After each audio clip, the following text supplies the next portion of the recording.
Hello বন্ধুরা, বিকেলের আকাশটা দেখো কতটা সুন্দর হয়ে আছে। আকাশের মধ্যে যেন মেঘ জমে আছে আর হালকা হালকা বিদ্যুতের ছোঁয়া আসছে। দেখো আলো জ্বলছে বিদ্যুতের, আর একদিকে রোদ একদিকে মেঘলা। কত সুন্দর লাগছে না?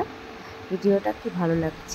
সন্ধ্যাবেলা মিঠুর ছোট্ট মিষ্টি দুষ্টুমি দেখো, সবাইকে ধরে ধরে কামড়াচ্ছে।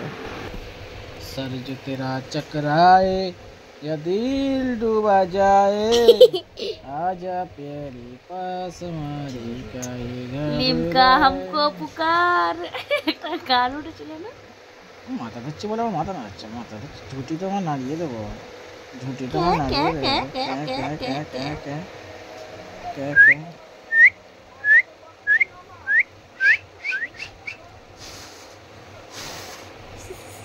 আসো, ছোটই কামড়ে নেবো। আসো আসো।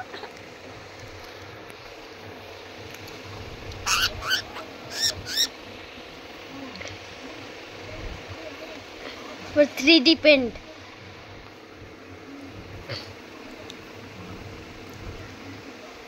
কত কাছে নিয়ে আসছে। চলো চলো চলো চলো।